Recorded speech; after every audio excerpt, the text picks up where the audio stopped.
दर्शक ब्रेक तो बाद तुहाडा स्वागत है जी डॉक्टर साहब। हमेशा तरह अज भी असीं अपने दर्शकों के फेसबुक मैसेज लवांगे। साडे कोल पहले सैगमेंट ते काफ़ी सारे मैसेज आए हैं साडे वीर भैणां दे। साडे कोल पहला मैसेज आया है जगतार संघा जी दा। लिखते हैं जस्टिस फॉर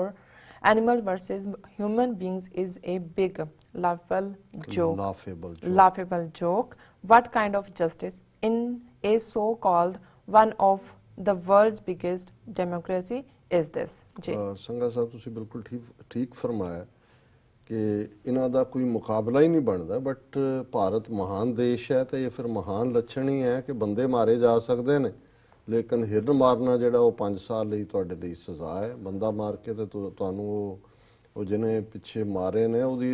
इन्हां ने रामनवमी के मौके ते झांकी कड्ढी, वो बंदा जेल च है कि जी ये साडा हीरो है, हनुमान दा ये अवतार सो सैड। कश्मीर विर्क जी भी लिखते हैं डॉक्टर साहब एक जानवर मारन वास्ते 5 साल की सज़ा दे रहे हैं, सिखां नूं हज़ारां तक मारिया गया तां किसी नूं सज़ा नहीं दित्ती। विर्क साहब बिल्कुल ठीक फरमाया तुसीं। यही महान भारत दा न्याय है। काश कि सिखां नूं ये समझ आ जाती जदों कायदे आज़म ने कहा सी कि Sikhs have seen Hindus as the co slaves but when they will see them as the rulers they will see their true face when Hindus will be the masters and Sikhs will be the slaves. जी बलराज सिंह भी सान लिखते हैं doctor साहब what can UNO do about this and why they have blind eye on this all? देखो United Nations ਤਾਂ ਇਹਦੇ ਲਈ ਮੈਂ ਅਕਸਰ ਇੱਕ ਟਰਮ ਇਸਤੇਮਾਲ ਕਰਦਾ ਹੁੰਦਾ ਹੈ ਕਿ ਗਟਲੈਸ ਟੁੱਥਲੈਸ ਸਪਾਈਨਲੈਸ ਆਰਗੇਨਾਈਜੇਸ਼ਨ। ਜੀ ਉਹਦੇ 6-7 ਬਿਲੀਅਨ ਡਾਲਰ ਚੋਂ ਆਲਮੋਸਟ 2 ਬਿਲੀਅਨ ਡਾਲਰ ਕੱਲਾ ਅਮਰੀਕਾ ਦਿੰਦਾ ਜਿਹੜਾ ਉਹਦਾ ਖਰਚਾ ਹੈ। ਸੋ ਇਹ ਉਹਨਾਂ ਨੂੰ ਚਲਾਉਂਦੇ ਨੇ, ਉਹਨਾਂ ਨੂੰ ਸੂਟ ਕਰਦਾ ਹੈ ਇਸ ਵੇਲੇ ਇੰਡੀਆ। ਜੀ ਜੀਤ ਸਿੰਘ ਮਠਾਰੂ ਲਿਖਦੇ ਨੇ ਤਾਕਤ ਇਹ ਮਠਾਰੂ ਲਿਖਦੇ ਨੇ ਤਾਕਤ ਇਹੀ ਹੈ ਰਾਜ ਦੀ ਕਿ ਇਨਾਮ ਤੇ ਸਜ਼ਾ ਰਾਜੇ ਹੱਥ ਹੈ ਤੇ ਰਾਜ ਦੀ ਤਾਕਤ ਹਿੰਦੂ ਸੋਚ ਦੇ ਹੱਥ ਹੈ। ਹੁਣ ਬਿਲਕੁਲ ਠੀਕ ਹੈ, ਇਹੀ ਪੋਲੀਟੀਕਲ ਪਾਵਰ ਦਾ ਬਿਲਕੁਲ। ਸਾਡੇ ਕੋਲ ਹੋਰ ਵੀ ਕਾਫੀ ਵੀਰ ਭੈਣਾਂ ਦੇ ਮੈਸੇਜ ਨੇ, ਅਸੀਂ ਉਹਨਾਂ ਦਾ ਬਹੁਤ ਬਹੁਤ ਸ਼ੁਕਰੀਆ ਅਦਾ ਕਰਦੇ ਹਾਂ। ਦੂਸਰੇ ਸੈਗਮੈਂਟ ਤੇ ਵੀ ਦੇਖਦੇ ਹਾਂ ਕਿ ਕਿੰਨੇ ਸਾਰੇ ਮੈਸੇਜ ਆਏ ਨੇ ਜੀ। सतपाल सिंह पुरेवाल उन्होंने फतेह बुलाई है। सैयद अमानुल्ला लिखते हैं ऑल gurdwaras specially at Hasan Abdal and other places are well maintained and Sikh devotees from many countries regularly visit there. You are invited to come and see yourself. If any shortcoming you can ask officials there, they will give full attention to any suggestion. Syed sahib ਗੱਲ ਇਹ ਨਹੀਂ ਹੈ ਕਿ ਵੀ maintain ਜਿਹੜੇ ਨੇ ਗੁਰਦੁਆਰਾ ਸਾਹਿਬ ਉਹ ਤਾਂ already ਨੇ, ਜਿਹੜੇ ਹੁਣ ਨਵੇਂ ਜਿਨ੍ਹਾਂ ਨੂੰ ਰੀਸਟੋਰ ਕੀਤਾ ਜਾ ਰਿਹਾ ਹੈ, ਪਹਿਲਾਂ ਯੂਜ਼ ਨਹੀਂ ਸਨ ਜਾਂ ਸੰਗਤ ਲਈ ਨਹੀਂ ਸਨ ਖੁੱਲੇ, ਉੱਥੇ ਨਵੀਂ ਕੰਸਟਰਕਸ਼ਨ ਦੇ ਨਾਂ ਥੱਲੇ ਜਿਹੜੇ ਕਾਰ ਸੇਵਾ ਵਾਲੇ ਸਾਡੇ ਬਾਬੇ ਜਿਨ੍ਹਾਂ ਦੀਆਂ ਸੇਵਾਵਾਂ ਲਈਆਂ ਜਾ ਰਹੀਆਂ ਉਹ ਜਿਹੜਾ ਓਲਡ ਸਾਡਾ ਹਿਸਟੋਰੀਕਲ ਵਿਰਸਾ ਹੈ ਉਹਨੂੰ ਡਿਸਟਰੋਏ ਕਰ ਰਹੇ ਨੇ। ਸੋ ਆਲਰੇਡੀ ਪਾਕਿਸਤਾਨੀ ਆਫੀਸ਼ੀਅਲਸ ਦੇ ਨੋਟਿਸ ਦੇ ਵਿੱਚ ਇਹ ਹੈ, ਪਰ ਫਿਰ ਵੀ ਅਸੀਂ ਇਹ ਸਮਝਦੇ ਹਾਂ ਕਿ ਵੀ ਇਹ ਇੱਕ ਇੰਪੋਰਟੈਂਟ ਇਸ਼ੂ ਹੈ। ਹਾਂਜੀ ਫਿਰ ਜੀ ਮਨਜੀਤ ਸਿੰਘ ਮਠਾਰੂ ਫਿਰ ਸਾਨੂੰ ਲਿਖਦੇ ਨੇ ਸੂਖਮ ਸੋਚ ਦੀ ਘਾਟ ਵੀ ਸਾਡੇ ਵਿੱਚ ਹੈ ਪਰ ਸਾਡੇ ਬਾਬੇ ਵੀ ਗਹਿਰੀ ਸੋਚ ਦੇ ਮਾਲਕ ਨਹੀਂ, ਇਹ ਦੁੱਖ ਦੀ ਗੱਲ ਹੈ। ਜੀ ਹਾਂ ਬਿਲਕੁਲ ਠੀਕ ਹੈ। ਬਸ ਮੇਰੇ ਖਿਆਲ ਨਾਲ ਹੁਣ ਤੁਸੀਂ ਐਂਡ ਵਾਲਾ ਜੋ ਹੈਗਾ ਇਸ਼ੂ ਉਸ ਬਾਰੇ ਆਪਣੇ ਕਮੈਂਟ ਦੇ ਦਿਓ ਜੀ ਡਾਕਟਰ ਸਾਹਿਬ। ਦੇਖੋ ਬਿਹਾਰ ਦੇ ਇੱਕ ਪ੍ਰੋਮੀਨੈਂਟ ਲੀਡਰ ਜਿਹੜੇ ਕਿ ਉਹਨਾਂ ਦਾ ਨਾਮ ਹੈ ਰਮਈ ਰਾਮ ਔਰ ਇਹ ਜਿਹੜੀ JU ਸ਼ਰਦ ਪਵਾਰ ਦੀ ਫੈਕਸ਼ਨ ਹੈ ਉਹਦੇ ਵੱਡੇ ਲੀਡਰ ਮਿਨਿਸਟਰ ਵੀ ਰਹੇ ਜੀ। ਔਰ ਟਾਈਮਜ਼ ਆਫ ਇੰਡੀਆ ਦੀ ਖਬਰ ਹੀ ਹੈ Bihar leader threatens to raise demand of a separate country for Dalits. ਉਹਨਾਂ ਨੇ ਕਿਹਾ ਜੀ ਤੁਸੀਂ ਜਿਹੜੇ ਵਾਅਦੇ ਕੀਤੇ ਸੀ ਡਾਕਟਰ BR ਅੰਬੇਦਕਰ ਨਾਲ ਉਦੋਂ ਵੀ ਉਹਨਾਂ ਕੋਲ ਚੋਇਸ ਸੀ ਆਪਣੇ ਮੁਲਕ ਦੀ ਜੀ, ਲੇਕਿਨ ਗਾਂਧੀ ਔਰ ਤੁਹਾਡੀਆਂ ਇੰਸ਼ੋਰੈਂਸਿਸ ਤੇ ਔਰ ਸੰਵਿਧਾਨ ਦੇ ਵਿੱਚ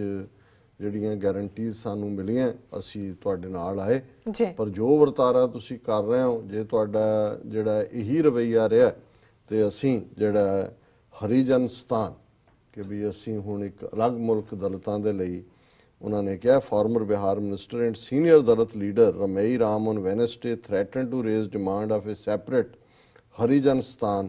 once envisioned by Dr. B.R. Ambedkar if statutory rights of the members of scheduled castes were not protected by the center and different state governments. फिर उन्होंने पूरा ये केस दिता है। उन्होंने कहा जी कि prior to independence there were demand of a separate Pakistan and Harijan Stan Pakistan was created, but Ambedkar agreed to forego the demand of separate Harijanistan and join the Nehru cabinet only after the country's then top leaders assured that members of scheduled caste would be provided opportunity to live a life with dignity like other citizens and their rights would be protected through different constitutional provisions. उन्होंने कहा जी हुण क्योंकि तुसी ये सारे ਜਿਹੜੇ ਸਾਡੇ ਸੰਵਿਧਾਨ ਦੇ ਵਿੱਚ ਮਿਲੇ ਹੋਏ ਥੋੜੇ ਬਹੁਤ ਹੱਕ ਨੇ ਉਹ ਵੀ ਖੋ ਰਹੇ ਹੋ ਜੀ ਤੇ ਹੁਣ ਅਸੀਂ ਵੀ ਜਿਹੜਾ ਹੈ ਉਹ ਫਿਰ ਆਪਣਾ ਦਲਿਤਸਤਾਨ ਮੰਗਾਂਗੇ ਜੀ so welcome to our club ਅਸੀਂ ਤਾਂ ਹਮੇਸ਼ਾ ਹੀ ਵੈਲਕਮ ਕਰਦੇ ਵੈਲਕਮ ਕਰੀਦਾ ਹੈ ਜੀ welcome to our club of freedom seekers ਔਰ ਬਹੁਤ ਸ਼ੁਕਰੀਆ ਬਹੁਤ ਬਹੁਤ ਸ਼ੁਕਰੀਆ ਇਹਨਾਂ ਦਾ ਜੀ ਡਾਕਟਰ ਸਾਹਿਬ ਹੁਣ ਅਸੀਂ ਚਾਹਾਂਗੇ ਕਿ ਤੁਸੀਂ ਸਾਡੇ ਦਰਸ਼ਕਾਂ ਨੂੰ ਦੱਸ ਦਿਓ ਅੱਜ ਦਾ ਵਿਚਾਰ ਜਿਵੇਂ ਅਸੀਂ ਵੀਰਵਾਰ ਦੇ ਪ੍ਰੋਗਰਾਮ 'ਚ ਭਗਤ ਨਾਮਦੇਵ ਜੀ ਦੀ ਬਾਣੀ ਨੂੰ ਵਿਚਾਰਦੇ ਹਾਂ 59 ਸ਼ਬਦ ਨੇ ਉਹਨਾਂ ਦੇ ਜੀ ਔਰ ਅੱਜ ਅਸੀਂ ਰਾਗ ਆਸਾ ਦੇ ਵਿੱਚ ਉਹਨਾਂ ਦਾ ਬੜਾ ਪਿਆਰਾ ਸ਼ਬਦ ਹੈ ਔਰ ਉਹਦੇ 'ਚ ਉਹਨਾਂ ਨੇ ਜਿਹੜੇ ਅਲੰਕਾਰ ਵਰਤੇ ਨੇ ਕਿ ਕਿਵੇਂ ਜਿਹੜੇ ਲੋਕ ਆਪਣੇ ਬੁਰਾਈ ਦੇ ਸੁਭਾਅ ਦੇ ਨਾਲ ਜੁੜੇ ਹੁੰਦੇ ਨੇ ਜਿਹੜਾ ਐਲੀਮੈਂਟ ਉਹਨਾਂ ਦੇ ਵਿੱਚ ਬੁਰਾਈ ਦਾ ਹੁੰਦਾ ਹੈ ਉਸ ਨੂੰ ਉਹ ਛੱਡਣ ਨੂੰ ਤਿਆਰ ਨਹੀਂ ਹੁੰਦੇ ਸਿਰਫ ਤੇ ਸਿਰਫ ਰੱਬ ਦੀ ਰਹਿਮਤ ਨਾਲ ਰੱਬ ਨੂੰ ਆਪਾ ਦੇ ਕੇ ਅਸੀਂ ਆਪਣੇ ਅੰਦਰ ਨੂੰ ਧੋ ਸਕਦੇ ਹਾਂ ਸੋ ਉਹਨਾਂ ਨੇ ਪਹਿਲਾਂ ਜਿਹੜਾ ਉਹ ਫਰਮਾਇਆ ਸਾਪ ਕੁੰਚ ਛੋੜੈ ਵਿਖ ਨਹੀਂ ਛਾੜੈ ਉਦਕ ਮਾਹੇ ਜੈਸੇ ਬਗ ਧਿਆਨ ਮਾਂਡੈ ਕਾਹੇ ਕੋ ਕੀਜੈ ਧਿਆਨ ਜਪੰਨਾ ਜਬ ਤੇ ਸ਼ੁੱਧ ਨਹੀਂ ਮਨ ਆਪਣਾ ਰਹਾਓ ਪਖੰਡੀ ਬਗਲਾ ਹੁਣ ਦੇਖਣ ਨੂੰ ਬਗਲਾ ਬੜਾ ਸੋਹਣਾ ਹੁੰਦਾ ਸੀ ਸਾਰੇ ਬਗਲੇ ਹੀ ਆ ਪਰ ਪਤਾ ਨਹੀਂ ਕਿਉਂ ਬਗਲੇ ਦੇ ਐਸੀ ਧੌਣ ਮਰੋੜਦੇ ਜੀ ਉਹ ਕਹਿੰਦੇ ਨੇ ਜੀ ਬਗਲਾ ਇੱਕ ਲੱਤ ਭਾਰ ਖੜਾ ਹੈ ਬਹੁਤੇ ਸਮੇਂ ਦੇਖੋ ਭਗਤੀ ਕਰ ਰਹੇ ਮੱਛੀਆਂ ਵੀ ਕਹਿੰਦੀਆਂ ਵੀ ਉਹ ਜਿਉਂ ਹੀ ਮੱਛੀ ਉੱਤੇ ਆਈ ਪਾਣੀ ਦੀ ਸਤਹ ਤੇ ਬਗਲਾ ਕਰ ਲਿਆ ਉਹਨੂੰ ਕਿਹਾ ਸੋ ਪਹਿਲਾਂ ਭਗਤ ਜੀ ਨੇ ਕਿਹਾ ਕਿ ਭਾਈ ਇਹ ਜਿਹੜਾ ਪਖੰਡ ਹੈ ਕਿ ਵੀ ਤੁਸੀਂ ਬਣੇ ਹੋਏ ਹੋ ਧਿਆਨ ਔਰ ਜਪ ਕਰ ਰਹੇ ਹੋ ਪਰ ਮਨ ਦੇ ਵਿੱਚ ਤੁਹਾਡੇ ਜਿਹੜਾ ਹੈ ਉਹ ਸਫਾਈ ਨਹੀਂ ਹੈ ਉਹ ਕਸ਼ੁੱਧ ਹੈ ਬਿਲਕੁਲ ਇੰਪਿਓਰ ਹੈ ਤੇ ਭਗਤ ਜੀ ਨੇ ਫਰਮਾਇਆ ਕਿ ਕਾਹੇ ਕੋ ਕੀਜੈ ਕਾਹਨੂੰ ਇਹ ਪਖੰਡ ਕਰਦਾ ਧਿਆਨ ਜਪਨਾ ਬੜਾ ਧਿਆਨ ਲਾਇਆ ਹੋਇਆ ਹੈ ਜਪ ਕਰ ਜਬ ਤੇ ਸ਼ੁੱਧ ਨਹੀਂ ਮਨ ਆਪਣਾ ਜਦੋਂ ਆਪਣਾ ਮਨ ਹੀ ਸ਼ੁੱਧ ਨਹੀਂ ਹੈ ਔਰ ਫਿਰ ਉਹਨਾਂ ਨੇ ਮਨ ਕਿਵੇਂ ਉੱਥੇ ਹੀ ਬੈਠਾ ਹੋਇਆ ਹੈ ਸਾਪ ਕੁੰਚ ਛੋੜੈ ਵਿਖ ਨਹੀਂ ਛੱਡ ਹੁਣ ਸੱਪ ਜਿਹੜਾ ਹੈ ਉਹ ਆਪਣੀ ਕੁੰਜ ਛੱਡਦਾ ਉਹ ਜੋ ਹੈ ਨਵਾਂ ਲਿਸ਼ਕਦਾ ਸੱਪ ਨਵਾਂ ਨਿਕਲਦਾ ਪੁਰਾਣਾ ਕਰਕੇ ਕਈ ਉਹਨੂੰ ਕੁੰਜ ਨੂੰ ਕਿਤਾਬਾਂ ਦੇ ਵਿੱਚ ਰੱਖਦੇ ਸੀ ਬੜਾ ਜ਼ਿਆਦਾ ਹੈ ਸੋ ਸੱਪ ਕੁੰਚ ਛੋੜਿਆ ਵਿਖ ਨਹੀਂ ਛੱਡਿਆ ਵੀ ਸੱਪ ਆਪਣੀ ਸਕਿਨ ਦੀ ਉਹ ਕੁੰਜ ਤਾਂ ਛੱਡ ਦਿੰਦਾ ਪਰ ਆਪਣਾ ਜ਼ਹਿਰ ਨਹੀਂ ਛੱਡਦਾ ਜੀ ਉਦਕ ਮਾਹੀ ਜੈਸੇ ਬਗ ਧਿਆਨ ਮੰਡ ਉਦਕ ਪਾਣੀ ਨੂੰ ਕਹਿੰਦੇ ਨੇ ਕਿ ਜਿਵੇਂ ਪਾਣੀ ਦੇ ਵਿੱਚ ਖੜਾ ਬਗਲਾ ਉਹ ਮੱਛੀਆਂ ਵੱਲੋਂ ਆਪਣਾ ਧਿਆਨ ਨਹੀਂ ਹਟਾਉਂਦਾ ਇਸੇ ਤਰ੍ਹਾਂ ਜੇ ਸਾਡੇ ਮਨ ਦੇ ਵਿੱਚ ਸ਼ੁੱਧਤਾ ਨਹੀਂ ਹੈ ਤਾਂ ਧਿਆਨ ਤੇ ਜਪਣਾ ਇਵੇਂ ਹੀ ਹੈ ਜੋ ਸੱਪ ਦਾ ਵਿਹਾਰ ਹੈ ਜਾਂ ਬਗਲੇ ਦਾ ਵਿਹਾਰ ਹੈ ਸਿੰਘਚ ਭੋਜਨ ਜੋ ਨਰ ਜਾਣੇ ਐਸੇ ਹੀ ਠੱਗ ਦਿਓ ਬਖਾਨੇ ਹੁਣ ਇਹਦੇ ਚ ਕਿਰਤ ਦੀ ਗੱਲ ਹੈ ਹੁਣ ਸਿੰਘਜ ਸ਼ੇਰ ਦੇ ਹਵਾਲੇ ਨਾਲ ਹੈ ਸ਼ੇਰ ਨੂੰ ਨਿਰਦਈ ਵੀ ਮੰਨਿਆ ਜਾਂਦਾ ਵੀ ਉਹ ਆਪਣੇ ਸ਼ਿਕਾਰ ਤੇ ਧੌਣ ਤੋਂ ਹੀ ਫੜਦਾ ਤੇ ਮਰੋੜ ਕੇ ਰੱਖ ਦਿੰਦਾ ਜੀ ਔਰ ਇਹਨੂੰ ਜਦੋਂ ਭਗਤ ਜੀ ਨੇ ਸਿੰਘਜ ਭੋਜਨ ਦੀ ਗੱਲ ਕੀਤੀ ਉਹਨਾਂ ਨੇ ਉਹ ਲੋਕ ਜਿਹੜੇ ਜ਼ੁਲਮ ਦੇ ਨਾਲ ਆਪਣਾ ਅੰਨ ਪੈਦਾ ਕਰਦੇ ਨੇ ਜਾਂ ਆਪਣਾ ਉਹਨਾਂ ਦੀ ਕਿਰਤ ਨਹੀਂ ਹੈ ਇਮਾਨਦਾਰੀ ਦੀ ਕਮਾਈ ਨਹੀਂ ਹੈ ਜ਼ੁਲਮ ਦੀ ਕਮਾਈ ਹੈ ਜਿਸ ਨੂੰ ਉਹ ਖਾਂਦੇ ਨੇ ਉਹਨਾਂ ਨੇ ਕਿਹਾ ਵੀ ਜਿਹੜਾ ਬੰਦਾ ਇਸ ਕਿਸਮ ਦੇ ਹਥਿਆਰੇਪਨ ਦੇ ਨਾਲ ਜ਼ੁਲਮ ਦੇ ਨਾਲ ਕਮਾਈ ਕਰਦਾ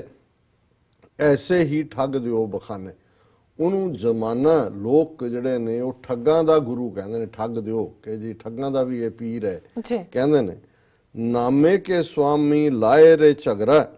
ਰਾਮ ਰਸਾਇਣ ਪੀਓ ਰੇ ਦਗਰਾ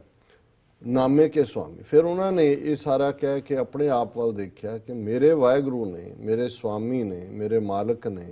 ਮੇਰੇ ਰੱਬ ਨੇ ਲਾਹੇ ਰੇ ਝਗੜਾ ਮੇਰੇ ਅੰਦਰੋਂ ਸਾਰਾ ਝਗੜਾ ਸਾਰੀ ਦੁਬਿਧਾ ਸਾਰੀ ਡਿਊਲਨੈਸ ਉਹ ਮੁਕਾ ਦਿੱਤੀ ਹੈ ਔਰ ਫਿਰ ਆਪਣੇ ਆਪ ਨੂੰ ਕਹਿ ਰਹੇ ਨੇ ਰਾਮ ਰਸਾਇਣ ਪੀਓ ਰੇ ਦਗਰਾ ਹੁਣ ਮਰਾਠੀ ਬੋਲੀ ਦੇ ਵਿੱਚ ਦਗਰਾ ਪੱਥਰ ਨੂੰ ਕਹਿੰਦੇ ਨੇ